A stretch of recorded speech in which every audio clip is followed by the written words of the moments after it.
Hi! Taas ang pitch. Ako po si Cabe Ross at ito naman ang isang edisyon na naman po ng video vlog ko na Dear Te. At ang ating location ay, kung papansin niyo, ay nasa loob ng closet. Wala na po akong maisip, pasensya na. Ang init, kaya bibilisan natin ito. Anyway, bago lang gusto munang pasalamat sa mga sumusubaybay pa uli at syempre sa followers sa Twitter, lalo na sa isang gumawa ng fanpage, si Cabe Ross fanpage. Maraming salamat sa iyo. Mula po yung hanggang talampakan pasalamat dahil meron talaga palang mga ganong klaseng fan na talagang sinusubaybayan ng lahat ng ginagalaw ng isang artista at sobra akong touch. Okay, so, at bago lahat gusto ko lang malaman nyo na hanggang ngayon mga kaibigan hindi pa rin makaget over o makarecover sa term na ulol or galing sa root galing sa word na lol o ibig sabihin laugh out loud pero mas matindi ang ulol kasi ito ay ULOL. Ibig sabihin ay ultimately laughing out loud. Kaya ulol. So, isang wapak na ulol talaga ang nakakaloka kaya hanggang ngayon nakatawa ako pag naiisip ko siya. Anyway, dahil sa ulol na yan, ang unang kung sagutin na question actually di problema, question na to, Ate K, galing kay Jenny, ano po bang ibig sabihin ng Zay sa lols? So, malamang Jejemon, galing sa, hindi mo alam ibig sabihin Zay sa lols, kasi ako, Jenny, hindi ko rin alam dahil hindi mo ako Jejemon din, at hindi ako Jejebuster o Jejemaster. Hindi ko rin naintindihan ba't may Zay. Di ba laugh out loud? Tapos ano yung Zay? Ba't lols? Hindi ko alam. Baka sa sobrang katawa, sa kakatawa niya, nakatulog. Kaya may zzz, nakatulog. Hindi ko alam. Tanong mo sa iba, basta ako hindi ko alam. So, ito na po ang mga ilang yung mga sulat na seryoso naman na sagutin ko.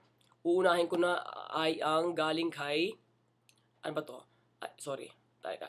Ang galing kay Nick Zinswiss. Taratang twister. Nick Zinswiss. Hello, 21 years old po ako. Hingi ako advice. Malamang, meron daw siyang jowa-jowaan. Yun ang term niya, may ganun. Jowa-jowaan. Mag-1 year na kami next month. Naka-jackpot daw siya ng bonggang-bongga dahil hindi siya Pinoy. A fam. Foreigner. Kaso, hindi raw siya into a serious commitment. Ang gulo.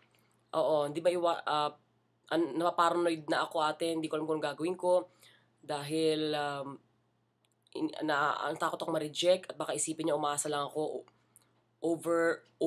baka hinahabol ko siya, ganyan-ganyan, blah blah blah blah blah. Sorry, hindi ko naintindihan, ang gulo kasi ano dapat kong gawin tingin mo special din ako sa kanya, nakakaloka talaga, ayoko siya mawala. Meron pa siyang PS, pag nasagot mo to, ihahanap kita ng papa dito. LOL. Nakita kami yung ulol. LOL.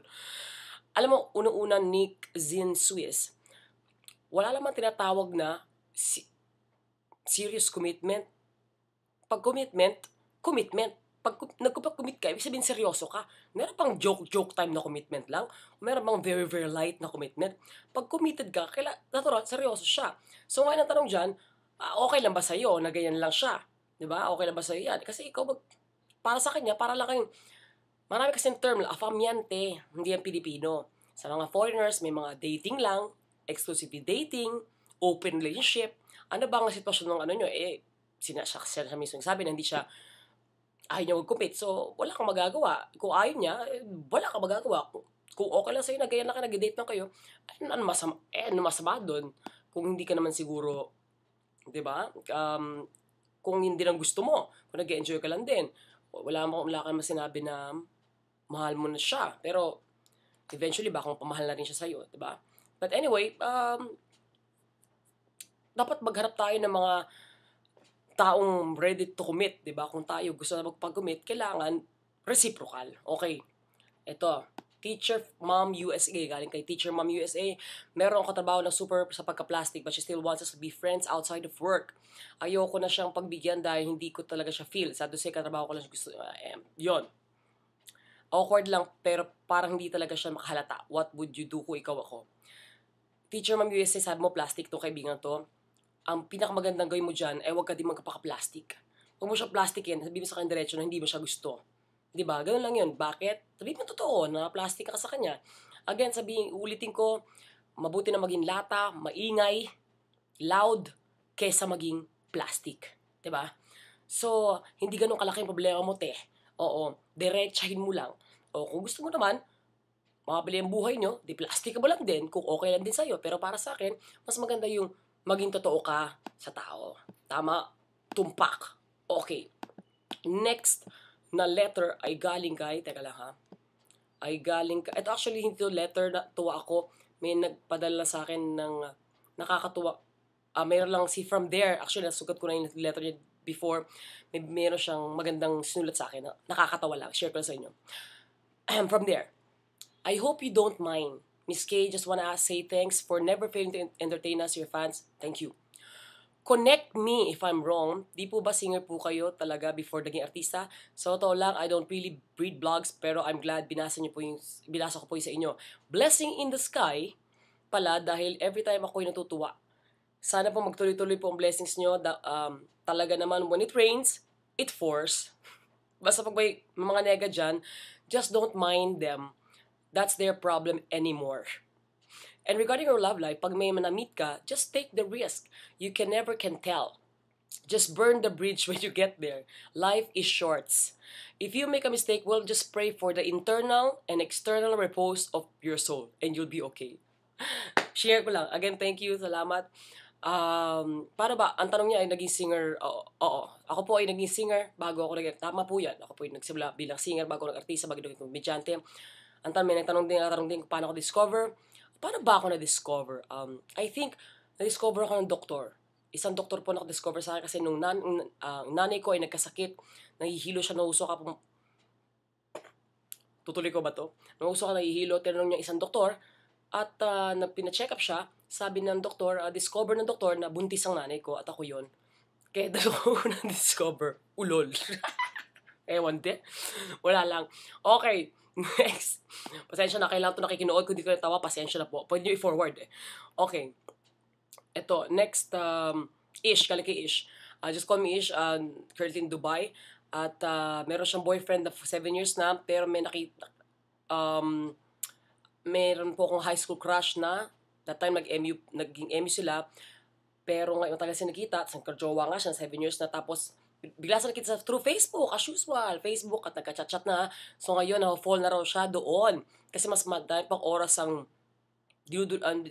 ka-chat niya dun sa high school sweetheart na naka-FB niya, kesa dun sa kanyang 7 years ng boyfriend.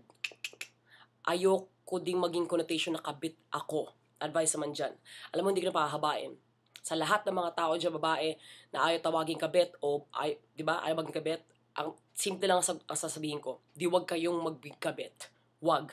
If you don't, kung ayaw kayong tawagin kabit, simple lang, don't be one. Diba? Dahil ang karma, digital, HDLED.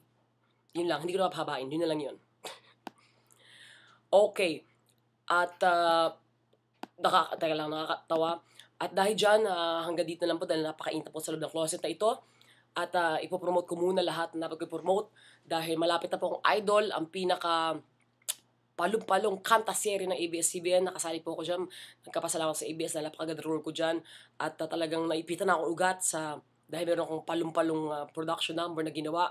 At ito hindi lang kantahan, tawanan, drama, sayawan, lahat andyan na all-in-one, para siyang copy, para siyang kape.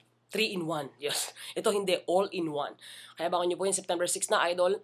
And of course, ang aking palong-palong concert sa Music Museum sa November 12, ang pinanggamatang K-PAC, The Wapak Concert. November 12 po yan. Abangan nyo po. At of course, salamat sa sumusubaybay ng aking website at blog. Ang website na po, www.kbros.com.taekwondo.taekindom.com. Joke! Ulol! Hanggang sa muli, ako po ulit ang inyong palong-palo at pilit na umiintin sa inyong mga mas palong-palong problema, ang nag-iisang tehe ng bayan. At hanggang sa muli, magkita-kita po ulit tayo. Again, word of the day, ulol, ultimately laughing out loud. Ako po si K. Brosas, signing off. Hengwe, hengwe, hengwe, hengwe, hengwe, hengwe.